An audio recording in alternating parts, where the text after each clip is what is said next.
الحمد لله وكفى وسلام على عباده الذين اصطفى أما بعد رب اشرح لي صدري ويسر لي أمري واحلل عقدة من لساني يفقهوا قولي اللهم ألهمنا مراشد أمورنا وأعذنا من شرور أنفسنا ومن سيئات أعمالنا من يهده الله فلا مضل له ومن يضلله فلا هادي له ونشهد أن لا إله إلا الله وحده لا شريك له ونشهد أن محمدا عبده ورسوله أرسله بالهدى ودين الحق ليظهره على الدين كله ولو كره المشركون أما بعد فأعوذ بالله من الشيطان الرجيم بسم الله الرحمن الرحيم إن إبراهيم كان أمة قانتا لله حنيفا ولم يكن من المشركين شاكرا لأنعمه اجتباه وهداه إلى صراط مستقيم وآتيناه في الدنيا حسنة وإنه في الآخرة لمن الصالحين. عن جندب بن عبد الله البجلي رضي الله تعالى عنه أنه قال: سمعت النبي صلى الله عليه وسلم قبل أن يموت ب5 وهو يقول: إني أبرأ إلى الله أن لي منكم خليلا فإن الله قد اتخذني خليلا كما اتخذ الله إبراهيم خليلا ولو كنت متخذا خليلا لاتخذت أبا بكر خليلا ولكن صاحبكم خليل الرحمن أو كما قال عليه الصلاة والسلام. صدق الله العظيم وصدق رسوله النبي الكريم ونحن على ذلك من الشاهدين والشاكرين والحمد لله رب العالمين. ബഹുമാനം നിറഞ്ഞ മുഅ്മിനീങ്ങളായ സഹോദരന്മാർ, അല്ലാഹു സുബ്ഹാനഹു വ തആല അവന്റെ കൽപ്പനകളനുസരിച്ച് ജീവിച്ച് ഈമാനോടുകൂടി മരണപ്പെടുന്നതിന് തൗഫീഖ് തരുമാറാകട്ടെ. ഹക്കായ കാര്യങ്ങൾ പറയാനും കേൾക്കാനും ജീവിതത്തിൽ പ്രാവർത്തികമാക്കാനും അല്ലാഹു അനുഗ്രഹിക്കുമാറാകട്ടെ. ബാക്കിയുള്ള ജീവിതം അല്ലാഹുവിന്റെ തൃപ്തിയിലായി പൊരുത്തത്തിലായി കഴിച്ചു കൂട്ടാൻ അല്ലാഹു തൗഫീഖ് നസീബാക്കുമാറാകട്ടെ. ഇമാം മുസ്ലിം ഉദ്ധരിക്കുന്ന ഒരു ഹദീസാണ് പറഞ്ഞു വെച്ചത്. ജിബ്രീൽ അബ്ദുല്ലാഹി റളിയല്ലാഹു അൻഹു പറയുകയാണ്, ആദരവായ റസൂലുള്ളാഹി സ്വല്ലല്ലാഹു അലൈഹി വസല്ലം വഫാത്താകുന്നതിന് 5 ദിവസം മുമ്പ് പറയുന്നതായി ഞാൻ കേട്ടു: ഇനി അബ്റഉ ഇലല്ലാഹി അൻ യകൂന ലീ മിൻകും ഖലീൽ. ഞാൻ അല്ലാഹുവിന് വേണ്ടി നിങ്ങളിൽ നിന്നും എനിക്കൊരു ആത്മമിത്രം ഉണ്ടാകുന്നതിനെ തൊട്ട് വിസമ്മതിക്കുകയാണ്, അതിൽ നിന്നും ഒഴിവാകുകയാണ്. എനിക്കൊരു ഖലീലിന്റെ താല്പര്യം എന്താണെന്ന് പറയുന്നുണ്ട്. എന്തായാലും എനിക്കൊരു ആത്മമിത്രം, ഒരു ഖലീല് ഉണ്ടാകുന്നതിനെ തൊട്ടും ഞാൻ നിങ്ങളോട് വിസമ്മതം അറിയിക്കുകയാണ്. കാരണം അല്ലാഹു തആല എന്നെ അവന്റെ ഖലീലായി, അവന്റെ ആത്മമിത്രമായി തെരഞ്ഞെടുത്തിരിക്കുന്നു. ഇബ്രാഹിം അലൈഹിസ്സലാത്തു വസ്സലാമയെ അല്ലാഹു അവന്റെ ആത്മമിത്രമായി ഖലീലായി തെരഞ്ഞെടുത്തതുപോലെ ലൗ കുന്തു മുത്തഖിദൻ ഖലീലൻ ലത്തഖദതു അബാ ബക്കറൻ ഖലീല. ഞാൻ ആരെയെങ്കിലും നിങ്ങളിൽ നിന്നും എൻ്റെ ഖലീലായിട്ട് ഏറ്റവും വലിയ അങ്ങേയറ്റത്തെ സ്നേഹിതനായി തിരഞ്ഞെടുക്കുമായിരുന്നെങ്കിൽ ഞാൻ അബൂബക്കർ സിദ്ദീഖ് റളിയല്ലാഹു അൻഹു അദ്ദേഹത്തെ ഞാൻ തിരഞ്ഞെടുക്കുമായിരുന്നു.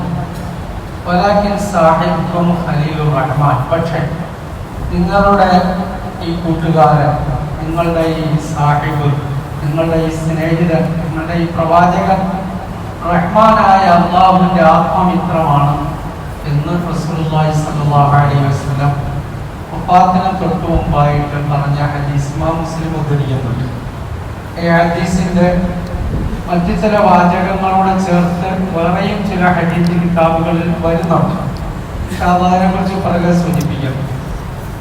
ഈ ഹദീസിലൂടെ നബിതങ്ങൾ സല്ലല്ലാഹു പഠിപ്പിച്ച ഒരു കാര്യം, അല്ലാഹു തആല നേരത്തെ ഇബ്രാഹിം നബിയെ തന്റെ ഖലീലായിട്ട് തിരഞ്ഞെടുത്തു. പണ്ഡിതന്മാർ എഴുതി, അല്ലാഹു തആല എല്ലാ നബിമാരേക്കാൾ റസൂൽ സല്ലല്ലാഹു അലൈഹി വസല്ലമയെ ശ്രേഷ്ഠരാക്കി. അതുകൊണ്ട് തന്നെ നബിതങ്ങൾ സല്ലല്ലാഹു അലൈഹി വസല്ലമ ഇമാമുൽ അംബിയ, മുഴുവൻ നബിമാരുടെയും അംബിയാണ്, ഇമാമാണ് എന്നാണ് പരിചയപ്പെടുത്തുന്നത്. സയ്യിദുൽ മുർസലീനാണ്. എന്നാൽ ചില പ്രത്യേക കാര്യങ്ങളിൽ ചില പ്രത്യേക പ്രവാചകന്മാർക്ക് ചില ഖുസൂസിയാത്തുകൾ, ചില പ്രത്യേകതകൾ നൽകിയിട്ടുണ്ട്, ചില മഹത്വങ്ങൾ. അങ്ങനെയുള്ള ഒരു മഹത്വത്തിൽ പെട്ടതായിരുന്നു ഇബ്രാഹിം നബി അലൈഹി സ്വലാത്തു വസ്സലാമിനെ ആദ്യമേ അല്ലാഹു തആല ഖലീലാക്കിയത്.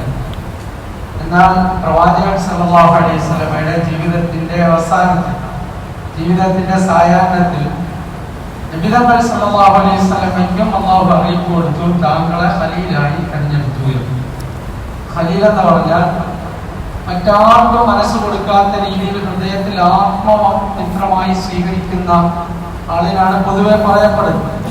എന്തായാലും ഈ രണ്ട് നബിമാർക്കാണ് അല്ലാഹു തആല ഈ മഹത്വം കൽപ്പിച്ചത്.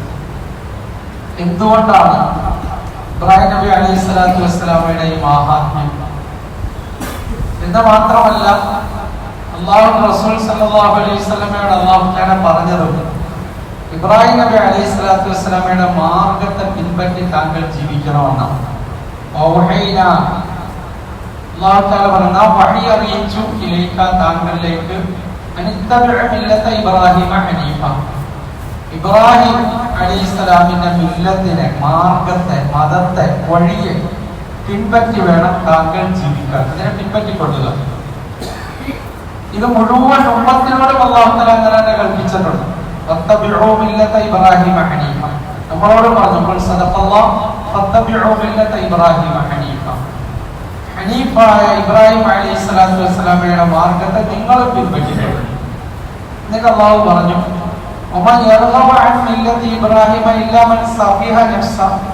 സ്വയം വിഡ്ഢിയായവനല്ലാതെ ഇബ്രാഹിം ഈ മാർഗത്തെ തൊട്ടും വ്യതിചലിക്കുകയില്ല.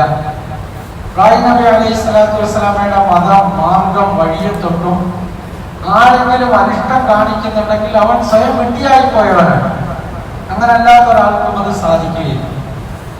ഇങ്ങനെയെല്ലാം ഖുർആനിൽ അല്ലാഹു തആല അനേകം സ്ഥലത്ത് ഖലീലുല്ലാഹി ഇബ്രാഹിം അലൈഹി സ്വലാത്തു വസ്സലാമയെ നമുക്ക് പരിചയപ്പെടുത്തുകയാണ്. നബിതങ്ങളോട് ഇബ്രാഹിം നബിയെ പിൻപറ്റാൻ പറയുന്നു, നമ്മളോട് പിൻപറ്റാൻ പറയുന്നു. ഇബ്രാഹിം ഈ മാർഗത്തെ വെടിയുന്നവരെ സംബന്ധിച്ച് അവർ കുട്ടികളാണെന്ന് പ്രഖ്യാപിക്കുന്നു. എന്നിട്ട് അല്ലാഹു തആല ഇബ്രാഹിം അലൈഹി സ്വലാത്തു വസ്സലാമയുടെ അനേകം ഗുണങ്ങൾ പരിശുദ്ധ ഖുർആനിലൂടെ നമ്മളെ പറഞ്ഞു കേൾപ്പിക്കുന്നുണ്ട്. അതിലേറ്റവും പ്രധാനപ്പെട്ട ഗുണമായിട്ട് അല്ലാഹു പറഞ്ഞത്, ഖുർആനിൽ വേറെയും ചില പ്രത്യേക പ്രയോഗങ്ങൾ കാണാൻ പറ്റും. അതായത് നബിതങ്ങൾ സല്ലല്ലാഹു അലൈഹി വസല്ലം ഇബ്രാഹിം നബിക്ക് മാത്രം ഉപയോഗിച്ച പദങ്ങൾ, അത് കാലത്തിലേക്കും ഉസ്വത്തുൻ ഹസന, നിങ്ങൾക്ക് ഏറ്റവും നല്ല മാതൃക എന്ന് പറഞ്ഞിട്ട് പ്രയോഗിച്ചിരിക്കുന്നത് നബിതങ്ങളെ കുറിച്ച്, ഇബ്രാഹിം നബിയെ കുറിച്ചുമാണ്. അപ്പം ഇബ്രാഹിം നബി അലൈഹി സ്വലാത്തു വസ്സലാമയുടെ പല ഗുണങ്ങളിൽ ഒന്നാമതായിട്ട് അല്ലാഹു പറഞ്ഞത്, അത് കാലത്തിലേക്കും ഉസ്വത്തുൻ ഹസനത്തുൻ ഫീ ഇബ്രാഹിമ വല്ലദീന മഅഹു ഇദ് ഖാലൂ ലിഖൗമിഹിം ഇന്നാ ബുറാഉ മിൻകും മിമ്മാ തഅബുദൂന മിൻ ദൂനില്ലാഹ് കഫർനാ ബൈനനാ വബൈനകും വബദാ ബൈനനാ വബൈനകും കഫർനാ ബികും. അതായത് നിങ്ങൾക്ക് ഇബ്രാഹിം അലൈഹി സ്വലാത്തു വസ്സലാമയിൽ വലിയ മാതൃകയുണ്ട്, ഇബ്രാഹിം നബിയോടൊപ്പമുള്ളവരിലും വലിയ മാതൃകയുണ്ട്.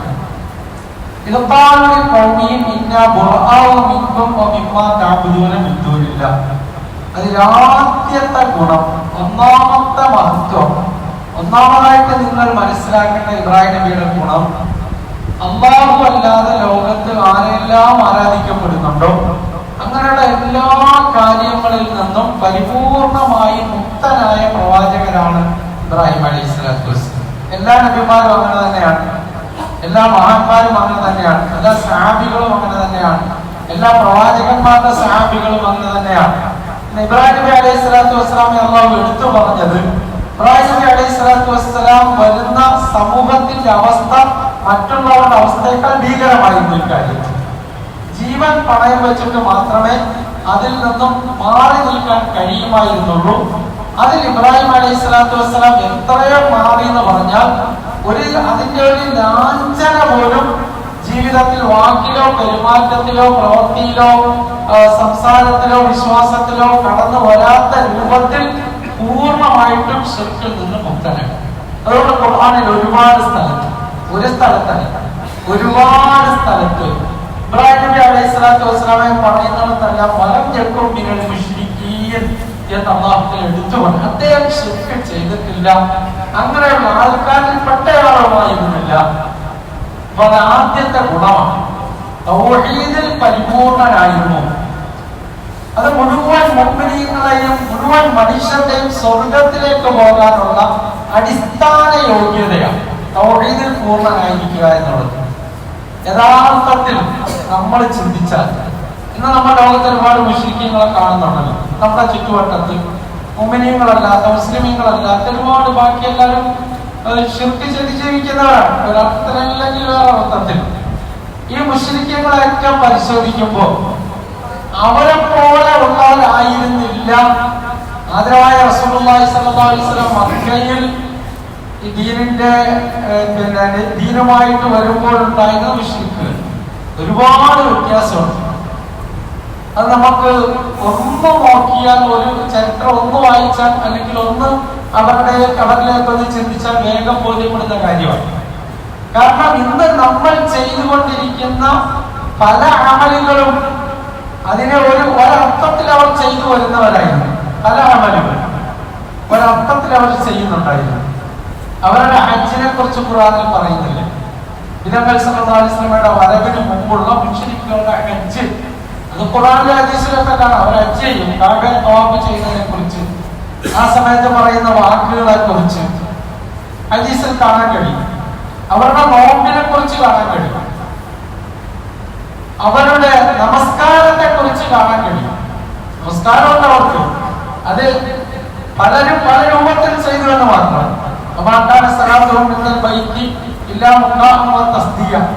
മുശ്രിക്കുകൾ ചിലർ കഅബയുടെ അടുക്കൽ വന്നിട്ടുള്ള അവരുടെ നമസ്കാരം കൊലവിടലും കൂകി വിളിക്കലും അങ്ങനെയൊക്കെ അവർ നമസ്കരിച്ചിരുന്നു.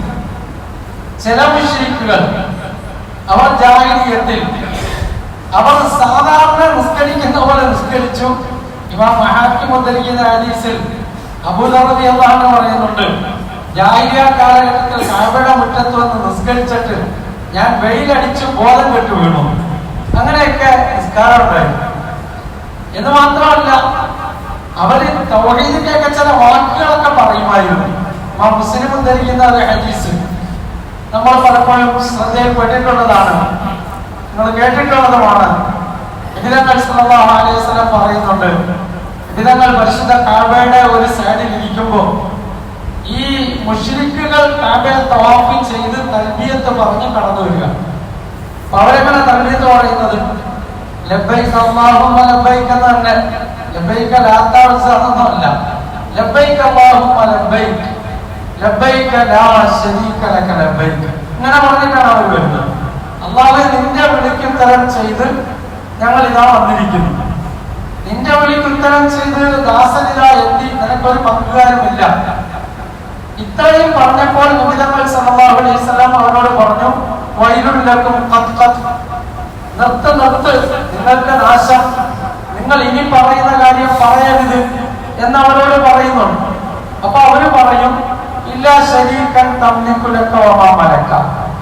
എന്നാൽ ഒരു പങ്കുകാരനുണ്ട്, ആ പങ്കുകാരനെ നീ തന്നെ പങ്കാക്കി തന്നതാണ് എന്ന് ഗുണം ചേർത്ത് പറയും. അള്ളാഹുവിനോട് ഒരു പങ്കുകാരനെ വെച്ച് നിനക്ക് ആ പങ്കുകാരനെ നീ തന്നെ പങ്കാക്കിയതാണ്. അപ്പൊ ഭാഗ്യമായി നമ്മൾ നോക്കിയാൽ അറബികളാണ്. രണ്ട് ഇബാദത്തുകളുടെ പലതും അവരെടുക്കലുണ്ട്. ഹജ്ജിന്റെ പലതും അവർ ചെയ്യുന്നുണ്ട്. അവർ അക്കീക്ക അർത്ഥമായിരുന്നു. ഒരു മനുഷ്യൻ മരണപ്പെട്ടാൽ അവരുടെ കരിച്ചു കളയൊന്നുമില്ല, കബറടക്കും, കുഴി പിടിച്ച് കബറടക്കും. ഒരു കുട്ടി ജനിച്ചാൽ അവർ അക്കീക്കാണ്, ചേരാകർമ്മം ചെയ്യും. ഇങ്ങനത്തെ പല കാര്യങ്ങളും പല നന്മകളും പോലും നിലനിന്നിരുന്നു. അതെവിടെ കിട്ടിയതാണ് അവർക്ക്? അത് ഇബ്രാഹിം അലൈഹി സ്വലാത്തു വസ്സലാമയുടെ പാരമ്പര്യത്തിൽ നിന്ന് കിട്ടിയതാണ്. എഴുതുന്നുണ്ട്, ഇസ്മായിൽ അലൈഹി സ്വലാത്തു വസ്സലാം. ഈ ഇസ്മായിൽ നബിയുടെ മക്കളാണല്ലോ ഈ അറബികൾ. അവർ ഇസ്മായിൽ നബിയുടെ ദീനിനെ അനന്തരമെടുത്തവരാണ്, അങ്ങനെ പിൻപറ്റി വന്നവരാണ്. സമ്പൂർണമായി അങ്ങനെ പിൻപറ്റി വന്നു. പക്ഷേ റസൂലുള്ളാഹി സ്വല്ലല്ലാഹു അലൈഹി വസല്ലമയുടെ ജനനത്തിന് അല്ലെങ്കിൽ നബിതങ്ങളുടെ വെളിച്ചത്തിന് നബിയായി നിയോഗിക്കപ്പെടുന്നതിന് ഒരു 10-300 കൊല്ലം വരെ. അതിനുശേഷം അവരിലേക്ക് വിഗ്രഹാരാധന ഉണ്ടായി. അതൊരു മനുഷ്യൻ കടന്നു വന്നതാണ്. അതിനെക്കുറിച്ചൊക്കെ ഹദീസുകൾ നമുക്ക് കാണാൻ കഴിയും. അംർ ഇബ്നു ലുഹൈ എന്ന് പറയുന്ന ഒരാള്, അയാൾ വിഗ്രഹാരാധന ആദ്യമായി അവിടേക്ക് കൊണ്ടുവന്നു. 2 റിവായത്ത് നമുക്ക് അതിൽ കാണാൻ പറ്റും. ഒന്ന്, പേർഷ്യൻ രാജ്യങ്ങളിൽ സഞ്ചരിച്ചിട്ട് അവിടെ നിന്നുള്ള ആരാധ്യ വസ്തുക്കളെ ഇവിടെ കൊണ്ടുവന്നതാണ് എന്ന് കാണാൻ കഴിയും. അതിനോടൊപ്പം തന്നെ ചില മുഫസ്സിറുകൾ പറയുന്നുണ്ട്, ഇബ്ലീസ് വന്നിട്ട് അയാൾക്ക് സ്വപ്നം കാണിച്ചു കൊടുത്തു. നോഹ് നബിയുടെ കാലഘട്ടത്തിൽ ആരാധിക്കപ്പെട്ട വിഗ്രഹങ്ങളൊക്കെ വെള്ളത്തിനടിയിലായി ജിദ്ദയുടെ ഒരു ഭാഗത്ത് മണ്ണിനടിയിൽ കിടന്നുകൊണ്ട് ഈ മനുഷ്യൻ അവിടെ പോയിട്ട് കുഴിച്ചെടുത്ത് ആ വിഗ്രഹങ്ങളെ രണ്ടാമത് കൊണ്ടുവന്ന് സ്ഥാപിച്ചു എന്നും ഇമാം ബുഖാരിയുടെ ബുഖാരി അല്ലാത്ത ചില കിതാബുകളിൽ നമുക്ക് കാണാൻ കഴിയും. ഇബ്ലീസ് അത്രത്തോളം പണിയെടുക്കും. ഇബ്ലീസ് ചില്ലറക്കാരനൊന്നുമല്ല, അത്രത്തോളം പണിയെടുക്കും. ഒരാൾ ഇബ്ലീസിനെ തൃപ്തിപ്പെടുത്താൻ തീരുമാനിച്ചു കഴിഞ്ഞാൽ ആ ഇബ്ലീസ് അയാൾക്ക് പല നിലയിലുള്ള സഹായങ്ങൾ ചെയ്തു കൊടുക്കും. എവിടെയെങ്കിലും പോയി ഒരു വിളക്ക് കത്തിച്ചു, അവിടെ 5-6 കട്ടയും വെച്ച് ഒരു മനുഷ്യൻ കൂടി അവിടെ ശക്താവെന്ന് കൂടും. നമ്മൾ വിചാരിക്കുന്നുണ്ട് ഈ പോകുന്ന ആൾക്കാർക്കൊക്കെ ഒന്നും കിട്ടുന്നില്ല, ഒന്നും കിട്ടാനാണ് ഇവര് നടക്കുന്നത്. അവരെവിടേക്ക് പോയാലും എവിടെ പൂജിക്കാൻ പോയാലും അത് ഏത് സ്ഥലത്ത് പോയാലും അല്ലാഹു അല്ലാത്തവരെ ആരാധിക്കുന്ന അങ്ങനെയുള്ള കേന്ദ്രങ്ങളിൽ പോകുന്നവരോട് ശൈത്താൻ കൂടും. അവർക്ക് ചില സഹായങ്ങളൊക്കെ കിട്ടും ഭൗതികമായി. അവരെ നരകത്തിലേക്ക് കൊണ്ടുപോകാനുള്ള ഇബ്ലീസിന്റെ കുതന്ത്രങ്ങളാണ്. ഇവിടെ ഇബ്ലീസ് നേരിട്ട് കൊണ്ട് പറഞ്ഞു കൊടുത്തു ആർക്ക്? ഹദീസിൽ കാണാൻ കഴിയും, ചരിത്രത്തിൽ കാണാൻ കഴിയും. അതിനായി റസൂലുള്ളാഹി സ്വല്ലല്ലാഹു അലൈഹി വസല്ലം തങ്ങൾ ഹിജ്റയ്ക്ക് പോകുന്നതിന് തൊട്ട് മുമ്പുള്ള ദിവസം വിധങ്ങളെ വധിക്കുന്നതിന് വേണ്ടി മക്കക്കാരും കൂടാലോചന നടത്തുമ്പോ യജ്ദിൽ നിന്ന് വന്ന ഒരു കടൽക്കിഴവൻ അവിടെ പ്രത്യക്ഷപ്പെട്ടു. അയാളാണ് ഈ തന്ത്രം പറഞ്ഞു കൊടുത്തത്. അക്കാലഘട്ടത്തിലെ ആ സമൂഹത്തിന്റെ നീതിന്യായ അവസ്ഥ അനുസരിച്ച് ആ ഒരു ഗോത്രത്തിൽപ്പെട്ട ഒരാളെ വധിച്ചാൽ അയാളെ തിരിച്ചു കൊല്ലപ്പെടും. അതും ഒരു ശരീരത്തിന്റെ ബാക്കിയാണ്, തിരിച്ചയാളെ വധിക്കപ്പെടും. അപ്പോ നമ്മളൊരു പ്രതികാരം ചോദിക്കും. ആര്? നബിതങ്ങളുടെ മുഹമ്മദ് നബി സല്ലല്ലാഹു അലൈഹി വസല്ലമയുടെ കുടുംബക്കാർ. അപ്പൊ അത് ചെയ്യാതിരിക്കണമെങ്കിൽ മുഹമ്മദ് നബി എങ്ങനെ വധിക്കണം സല്ലല്ലാഹു അലൈഹി വസല്ലം? അപ്പൊ എല്ലാവരും ഇങ്ങനെ അന്താളിച്ച് നിന്നപ്പം നാട്ടിലാർക്കല്ലാത്ത ഒരു കിഴവൻ അയാൾ വന്നിട്ട് പറഞ്ഞ്, ഞാനൊരു തന്ത്രം പറഞ്ഞു തരാം. നിങ്ങൾ ഒരുപാട് ഗോത്രക്കാരുണ്ടല്ലോ, എല്ലാ ഗോത്രത്തിൽ നിന്നും ഓരോ ചെറുപ്പക്കാരെ തയ്യാറാക്കി ഇവരെല്ലാവരും കൂടെ ഒന്നിച്ച് ചേർന്ന് ഒറ്റയടിക്ക് മുഹമ്മദിനെ സല്ലല്ലാഹു അലൈഹി വസല്ലം വധിച്ചു കളയണം. അപ്പൊ പിന്നെ ഈ മുഹമ്മദിന്റെ കുടുംബക്കാർക്ക് സല്ലല്ലാഹു അലൈഹി വസല്ലം ഈ എല്ലാവരോടും പ്രതികാരം ചെയ്യാൻ കഴിയില്ല. അങ്ങനെ തീരുമാനം എടുക്കുന്നവർ. അപ്പൊ ആ കേവലായിരുന്നു ഇബ്ലീസാണ്. ആ മനുഷ്യരൂപത്തിൽ പ്രത്യക്ഷപ്പെട്ടതാണ്. കുഴപ്പമുണ്ടാക്കാൻ വേണ്ടി അങ്ങനെ വന്ന് പറഞ്ഞെടുക്കാനുള്ള എല്ലാ തന്ത്രമുണ്ട്. അപ്പൊ ഇബ്ലീസ് പറഞ്ഞു കൊടുത്തിട്ടാണ് നബിതങ്ങളുടെ ജനനത്തിന് അല്ലെങ്കിൽ നബുവത്തിന് 300 വർഷം മുമ്പ് മക്കയിലേക്ക് ഈ ആരാധനകൾ വരുന്നത്. അപ്പൊ മക്കക്കാരും നമ്മൾ ഉദ്ദേശിക്കുന്ന രീതിയിലുള്ളവരല്ല. ഒരുപാട് നന്മകളുണ്ട്. ആ കൂട്ടത്തിൽ അവർ കടന്നുകൂടിയ ഒന്നാണ് യഥാർത്ഥത്തിൽ ആരാധിക്കപ്പെടേണ്ടവൻ അല്ലാഹു മാത്രമാണ് എന്ന ആ കാര്യത്തിൽ വെള്ളം ചേർത്തു എന്നത്. അതുകൊണ്ടാണ് ഖുർആൻ അവതരിച്ചത് നമ്മളിലേക്കാണ്. നമ്മളുടെ മുന്നിൽ ഇബ്രാഹിം അലൈഹി സ്വലാത്തു വസ്സലാമെ അല്ലാഹു തആല ഇത്രയും ഗൗരവമായിട്ട് പരിചയപ്പെടുത്തുമ്പോഴെല്ലാം ഒന്നാമതായിട്ട് പറയുന്ന വലം യകും മിനൽ മുശ്രിക്കീൻ. ഖുർആൻ ഒക്കെ അറബികളിലേക്ക് നമ്മളിലേക്കാണ്. ഇതെന്തുകൊണ്ട് ആവർത്തിച്ചു? എല്ലാവർക്കും അറിയില്ലേ? നമുക്കെല്ലാം അറിയില്ലേ ഒരു നബിയും ശിർക്ക് ചെയ്തില്ല എന്ന്? പിന്നെന്തിനാ അല്ലാഹു തആല ആവർത്തിക്കുന്നത്? എത്ര ആയത്തിൽ ആവർത്തിക്കുന്നതെന്ന് അറിയാം? പല ആയത്തുകളിൽ ആവർത്തിക്കുന്നുണ്ട്. വലം യകും മിനൽ മുശ്രിക്കീൻ. അദ്ദേഹം ഒരിക്കലും ശിർക്ക് ചെയ്തിട്ടില്ല എന്ന് മാത്രമല്ല, ഇന്നി ബുറാഉ മിൻകും വമിമ്മാ തഅബുദൂന മിൻ ദൂനില്ലാ.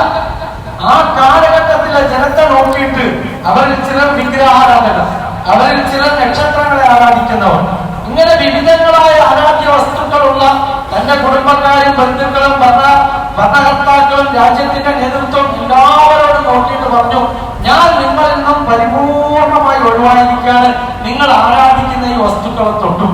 വലിയൊരു ജീവൻ പണയം വെച്ചിട്ട് അത് ആ കാലഘട്ടത്തിൽ ചെയ്യാൻ പറ്റുള്ളൂ. അത് ഇബ്രാഹിം നബി അലൈഹി സ്വലാത്തു വസ്സലാം അതിന് തയ്യാറായി. എന്ന് മാത്രമല്ല, ശിർക്കിന്റെ യാതൊരു നിലയിലുള്ള ഒരു ലാഞ്ചന പോലും അദ്ദേഹത്തിലേക്ക് കടന്നു വന്നിട്ടില്ല. ഇത് ഇബ്രാഹിം നബിയുടെ ഏറ്റവും വലിയ ക്വാളിറ്റിയാണ്.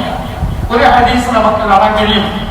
നബി സല്ലല്ലാഹു അലൈഹി വസല്ലം പറയുകയാണ്, ഇമാം ബുഖാരി ധരിക്കുന്ന ഹദീസാണ്, ഹസ്ബുനല്ലാഹു വനിഅമൽ വക്കീൽ قالها إبراهيم عليه الصلاة والسلام حين ألقي في النار وقالها محمد صلى الله عليه وسلم أن الناس قد جمعوا لكم فاخشوهم فزادهم إيمانا فقالوا حسبنا الله ونعم الوكيل حسبنا الله ونعم الوكيل.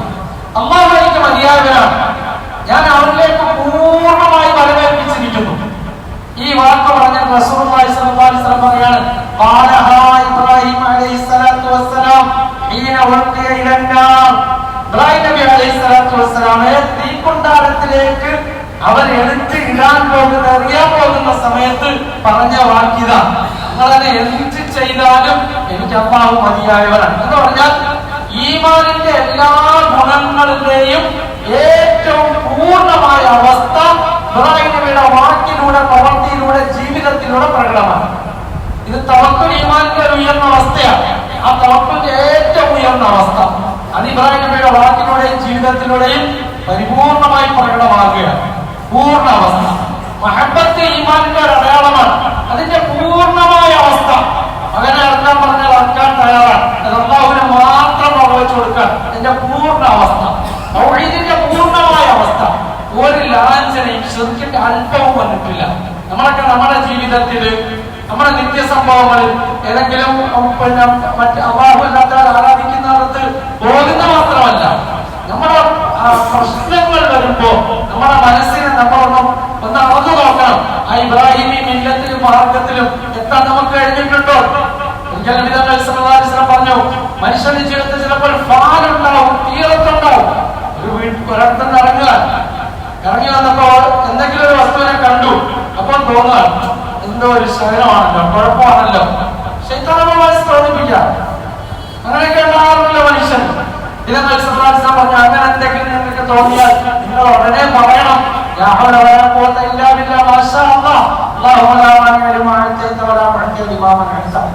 വീട്ടിൽ നബിയോ പഴയ ഇപ്പോഴെന്നോ അറിയില്ല, പൂച്ച മുറിക്കാണിന്ന് പറയും, അല്ലെങ്കിൽ അങ്ങനെ എന്തെങ്കിലും ഒരു വസ്തു കണ്ടെന്നോ ശകലമെന്നൊരു തോന്നൽ അങ്ങനെ വന്നാൽ നിങ്ങൾ എന്ത് പറയണം?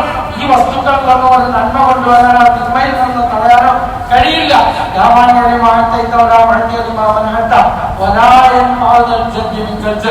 പറഞ്ഞിട്ട് നിങ്ങൾ മുമ്പോട്ട് കൊണ്ടുപോകണം. ഒരേ ശിർക്കിന്റെ അല്പം പോലും ജീവിതത്തിൽ എവിടെയും ഒരു എത്താൻ പാടില്ല. അപ്പൊ പിന്നെ അല്ലാഹു തആല അവന് വേണ്ടി നിശ്ചയിച്ചിരിക്കുന്ന ഇബാദത്തുകൾ ഏതെങ്കിലും അർത്ഥത്തിൽ അല്ലാഹു അല്ലാത്ത ആർക്കും ഒരിക്കലും ഒരു സന്ദർഭത്തിലും ഒരു ഘട്ടത്തിലും ചെയ്യാൻ പാടില്ല. അല്ലാഹു അല്ലാത്തവർക്ക് വേണ്ടി നടത്തപ്പെടുന്ന ആഘോഷങ്ങൾ, ആഹ്ലാദങ്ങൾ അതിനെ സംതൃപ്തിയോടെ നോക്കിക്കാണാൻ പാടില്ല.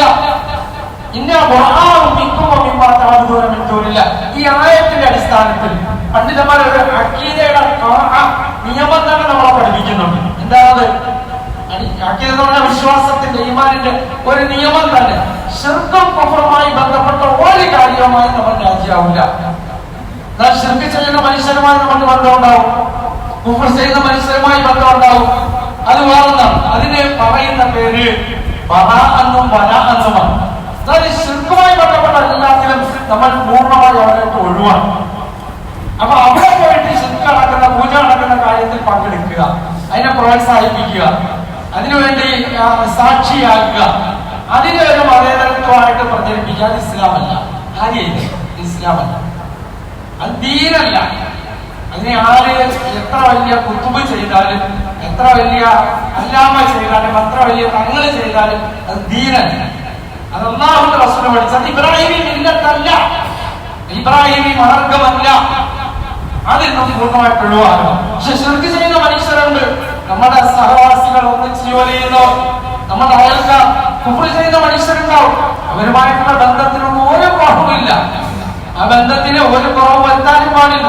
നല്ല രീതിയിലുള്ള ബന്ധങ്ങൾ അത് തുടർന്നു കൊണ്ടുപോകണം. അതാണ് വലാഹ് ബറാഅ എന്നൊരു അഖീദ തന്നെ ഈ ആയത്തിന്റെ അടിസ്ഥാനത്തിൽ പണ്ഡിതന്മാർ പറഞ്ഞു തരുന്നു. ഇബ്രാഹിം നബി അലൈഹി സ്വലാത്തു വസ്സലാമയുടെ ആദ്യത്തെ ഗുണവിശേഷങ്ങളായിട്ടാണ് ഇത് പറയുന്നത്. കാലം ഇപ്പൊ തന്നെ നീ കുറച്ചങ്ങോട്ട് പോയാൽ ഈ തൗഹീദ് ചിലപ്പോൾ പറയല് പോലും അത് പ്രശ്നമായി വരുന്ന ഒരു കാലഘട്ടത്തിലാണ് നമ്മൾ ജീവിക്കുന്നത്. എന്തുകൊണ്ട്? റബ്ബിന്റെ പരീക്ഷണമാണ്. റബ്ബിന്റെ പരീക്ഷണം. നമ്മൾ ശിർക്കിനോട് രാജിയായി കഴിയുമ്പോൾ അല്ലാഹു തആല നമ്മളെ അങ്ങനെ പരീക്ഷിക്കണം. അല്ലാഹു കാത്തിരിക്കുമാറാകട്ടെ. പിന്നെ ഈമാൻ പറയാൻ പറ്റില്ല, തൗഹീദ് പറയാൻ പറ്റില്ല, മക്കളെ പഠിപ്പിക്കാൻ പറ്റാതെ പള്ളി പറയാൻ പറ്റാതെ വരും. അങ്ങനെയൊക്കെ ഉണ്ടായിട്ടുണ്ട്. അതുകൊണ്ട് ഈ കാര്യത്തിൽ നമ്മൾ ഇബ്രാഹിമി മാർഗത്തെ പിൻപറ്റുന്നവരാണ്. പിൻപറ്റണമെന്ന് ഖുർആൻ പറയുമ്പോൾ അതിൽ ഒന്നാമത്തെ ഗുണം ഇത് തന്നെയാണ്. ഒരർത്ഥത്തിലും ഒരു രീതിയിലും അല്ലാഹു അല്ലാത്തവരെ ആരാധിക്കപ്പെടുക ചെയ്യുന്ന കാര്യങ്ങളുമായിട്ട് നമുക്ക് ഒരു ബന്ധമില്ല. അത് മുറിച്ച് മാറ്റി വെച്ചേക്കാണ്. ഒരു സഹാബി അദ്ദേഹം ഇസ്ലാമിലേക്ക് വന്നപ്പോ അദ്ദേഹത്തിന്റെ മാതാവ് ജീവിതത്തിൽ മാതാവിനോട് വല്ലാത്ത സ്നേഹമായി, വല്ലാത്ത സ്നേഹം. മാതാവ് രാവിലെ മക്കയുടെ വെളിയിൽ വെയിലത്ത് വന്നു നിന്നുകൊണ്ട്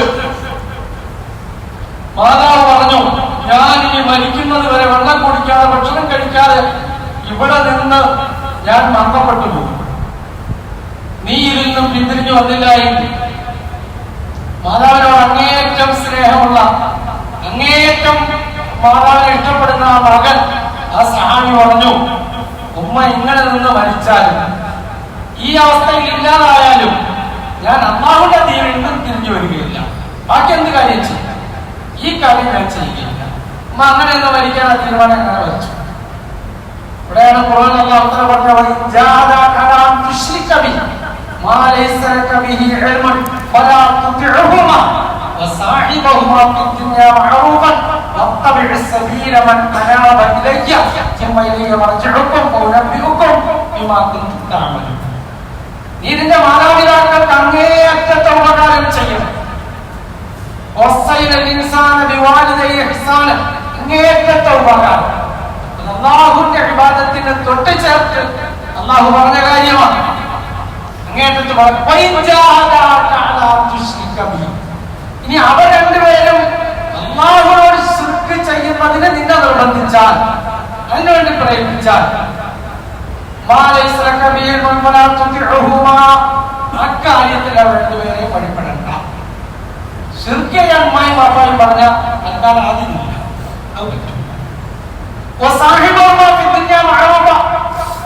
ഏറ്റവും നല്ല രീതിയിൽ അവരോട് സഹവസിക്കണം, സഹകരിക്കണം. അതിനൊരു കുറവ് വരുത്തണ്ട. ഒരു സഹാബി സല്ലല്ലാഹു അലൈഹി വസല്ലം തങ്ങളുടെ അടുക്കൽ വന്നിട്ട് പറഞ്ഞു, എന്റെ ഉമ്മ അവിശ്വാസിനിയാണ്, അവരോടുള്ള എന്റെ ബന്ധം എങ്ങനെയായിരിക്കണം? ഇതേപോലെ സല്ലല്ലാഹു അലൈഹി വസല്ലം പറഞ്ഞു, സിരിഹാ വഹിയ കാഫിറത്തുൻ. നിന്റെ ഉമ്മ കാഫിറായിരിക്കുന്ന അവസ്ഥയിൽ തന്നെ അവരോടുള്ള നിന്റെ ബന്ധത്തെ നീ ചേർത്ത് വെച്ചു കൊള്ളുക. നീ മുറിച്ചു മാറ്റരുത്. ഉമ്മയോടുള്ള ബന്ധത്തെ മുറിക്കരുത്. പിന്നെ നീ ശക്തിപ്പെടുത്തുക. ഖുർആൻ എവിടെ പറയുന്നു? വൈജാഹദാക. എന്നാൽ ശിർക്ക് ചെയ്യാൻ അവർ രണ്ടുപേരും പ്രേരിപ്പിച്ചാൽ അക്കാര്യത്തിൽ അവരെ താഴ്ച ചെയ്യലില്ല, വഴിപ്പെടലില്ല, അനുസരിക്കലില്ല.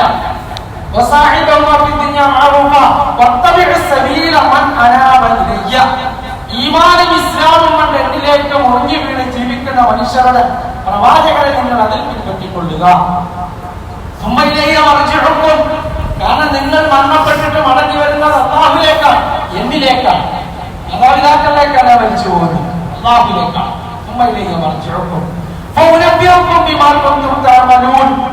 അപ്പോൾ നിങ്ങൾ ദുനിയാവിൽ ജീവിച്ചിരുന്നപ്പോൾ ചെയ്ത പ്രവർത്തികളെ കുറിച്ച് നിങ്ങളെ ബോധ്യപ്പെടുത്താതെ ഒരാളെയും ശിക്ഷിക്കുകയില്ല.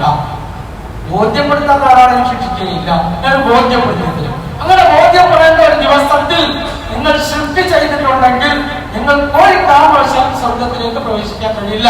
സ്വർഗത്തിൽ പ്രവേശിക്കാൻ അടിസ്ഥാന യോഗ്യതയാണ് ശിർക്കില്ല എന്നുള്ളവരെ കണ്ടുപിട്ടുക എന്നുള്ളത്. വേറെന്ത് ഭാവം ചെയ്ത്. അതുകൊണ്ടാണ് ഇബ്രാഹിം നബി അലൈഹി സ്വലാത്തു വസ്സലാമയുടെ ഗുണഗണങ്ങൾ പറയുമ്പോൾ ഒന്നാമതായിട്ട് ഈ കാര്യത്തെ അല്ലാഹു തആല എടുത്തു പറയുന്നു. വേറെയും ധാരാളം ഗുണങ്ങൾ പറയുന്നുണ്ട്, ധാരാളം ഗുണങ്ങൾ. ഒന്നാമതായിട്ട് ഈ കാര്യം എടുത്തു പറഞ്ഞു. വലഞ്ഞേക്കും നിങ്ങൾ മുശ്രിക്കീൻ. അതേ ഒരിക്കലും ശിർക്ക് ചെയ്തിട്ടില്ല, അതിനോട് രാജിയായിട്ടില്ല, ഒരു വക്രതയും അതിനില്ല. മനഃപൂർവ്വം ശിർക്കിൽ നിന്നും ഒഴിവായി തൗഹീദിൽ ഉറച്ചു നിന്നയാൾ ഹനീഫൻ. മറ്റൊരു പറഞ്ഞു മനഃപൂർവ്വം ശിർക്കിന്റെ എല്ലാ കാര്യങ്ങളും വാക്ക്, പെരുമാറ്റം, ചിന്ത പൂർണ്ണമായിട്ടും ഒഴിവായി തൗഹീദിൽ ഉറച്ചു നിന്ന പ്രവാചകൻ. ഇങ്ങനെയൊക്കെ ഖുർആനിൽ ഇബ്രാഹിം അലൈഹിസ്സലാത്തു വസ്സലാമയുടെ ധാരാളം ഗുണങ്ങൾ അല്ലാഹു തആല പഠിപ്പിച്ചു തന്നിട്ടാണ് നമ്മളോട് പറഞ്ഞത്. ഖുൽ സദഖല്ലാഹു ഫത്തബിഉ മില്ലത ഇബ്രാഹിമ ഹനീഫ. പ്രവാചകരെ പറയുക, അല്ലാഹു തആല സത്യം നിങ്ങളെ ബോധ്യപ്പെടുത്തുന്നു, നിങ്ങൾ പിൻപറ്റുക ഹനീഫായ ഇബ്രാഹിം അലൈഹിസ്സലാത്തു വസ്സലാമയുടെ മാർഗത്തെ. ഹനീഫ് എന്ന് പറഞ്ഞാൽ സത്യമാർഗത്തിൽ ഉറച്ചു നിന്നയാൾ, ചാഞ്ചാട്ട വക്രത കുറവില്ല, മനഃപൂർവ്വം കരുത്തോടുകൂടി ഉറച്ചു നിന്നയാൾ. വലഞ്ഞെക്കുങ്ങൾ വിശ്വസിക്കുകയും ഒരിക്കലും വിശ്വസിക്ക് ചെയ്തിട്ടില്ല. വിലങ്ങൾ സല്ലല്ലാഹു അലൈഹി വസല്ലമയോടും അങ്ങനെ തന്നെ പറഞ്ഞു, ഇബ്രാഹിം ഹനീഫ, താങ്കളോട് നാം വഹി അറിയിക്കുന്നു, താങ്കൾ ഇബ്രാഹിം അലൈഹിസ്സലാത്തു വസ്സലാമയുടെ മില്ലത്തിനെ പിൻപറ്റിക്കൊള്ളുക. ആ തൗഹീദിൽ നിന്നും പിന്തിരിയുന്നത് വിട്ടിയല്ലാതെ മറ്റാരുമല്ല. അതും അല്ലാഹു തആല ഖുർആനിൽ ഓർമ്മപ്പെടുത്തുന്നു. ബിലാൽ സല്ലല്ലാഹു അലൈഹി വസല്ലം രാവിലെ ദുആ ചെയ്തതായിട്ട് ചില റിവായത്തുകളിൽ കാണാൻ കഴിയും. രാവിലത്തെ ആദ്യത്തെ ദുആ അസ്ബഹ്നാ അലാ ദീനിൽ ഇസ്ലാം വഅലാ കലിമത്തിൽ ഇഖ്ലാസ് വഅലാ ദീനി നബിയിനാ മുഹമ്മദിൻ വഅലാ മില്ലത്തി ഇബ്രാഹിം ഹനീഫ. ഞങ്ങൾ രാവിലെ ദീനുൽ ഇസ്ലാമിലായിട്ടാണ് പ്രഭാതത്തിൽ എത്തിച്ചേർന്നിരിക്കുന്നത്, ഉണർന്നിരിക്കുന്നത്. ഇഖ്ലാസിന്റെ ലാ ഇലാഹ ഇല്ലല്ലാഹ് കലിമയുമായിട്ടാണ് ഞങ്ങൾ ഉണർന്നെഴുന്നേറ്റത്. മുഹമ്മദ് സല്ലല്ലാഹു അലൈഹി വസല്ലമയിലേക്ക് അവതരിപ്പിച്ച ഈ ദീനുമായിട്ടാണ് ഞങ്ങൾ ഉണർന്നെഴുന്നേറ്റത്. അല്ലാഹുവിന്റെ ഖലീലായ ഇബ്രാഹിം അലൈഹിസ്സലാത്തു വസ്സലാമയുടെ മാർഗ്ഗത്തെ മില്ലത്തിനെ പിൻപറ്റിക്കൊണ്ടാണ് ഞങ്ങൾ രാവിലെ ഉണർന്നെഴുന്നേറ്റത്. റസൂലുള്ളാഹി സ്വല്ലല്ലാഹു അലൈഹി വസല്ലം ഈ ദുആ രാവിലെ പറഞ്ഞതായിട്ട് കാണാൻ കഴിയും. ഇതോടെ പരിശുദ്ധ ഖുർആൻ ഈ ഒരു സന്ദർഭത്തിൽ പെരുന്നാളും ഹജ്ജും ഇബ്രാഹിം നബിയും എല്ലാം ഓർക്കുന്ന സന്ദർഭത്തിൽ ഖുർആനിലൂടെ നമ്മളെ പരിചയപ്പെടുത്തുന്ന ഇബ്രാഹിം അലൈഹിസ്സലാത്തു വസ്സലാമയുടെ ആ സ്വഭാവ ഗുണങ്ങളെ, ജീവിതത്തിന്റെ ആ സിഫാത്തുകളെ പരിപൂർണമായി നമ്മളുടെ ജീവിതത്തിൽ ഉൾക്കൊള്ളാനുള്ള പരിശ്രമവും പരിജ്ഞാനവും ആ രീതിയിലുള്ള ജീവിതവും നമ്മൾ നേടിയെടുക്കുന്നു. അല്ലാഹു നമുക്കും നമ്മളുടെ അഹ്ലുകാർക്കും എല്ലാ മുഅ്മിനീങ്ങൾക്കും അവന്റെ ഔദാര്യം കൊണ്ട് തൗഫീഖ്